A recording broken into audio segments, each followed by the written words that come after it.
Alam nyo ba na hindi nyo talaga makukuha ang inyong mga earnings kapag meron kayong R or V sa inyong account?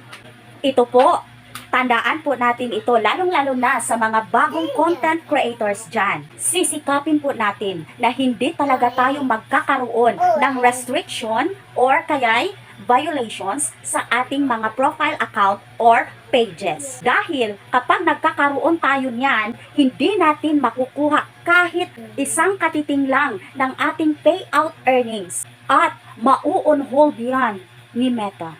Katulad nito, tingnan nyo ang isang content creator na ito. Siya po ay nagkakaroon ng earnings na malaki talaga.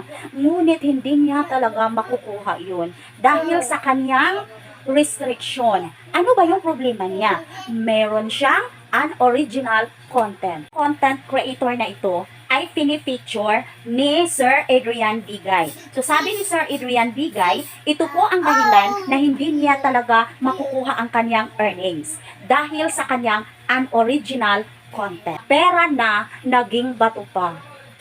Kawawa talaga. Kaya mga content creators dyan, pipilitin natin na malinis talaga ang ating mga account or pages upang makukuha natin ang ating mga earnings ni Meta.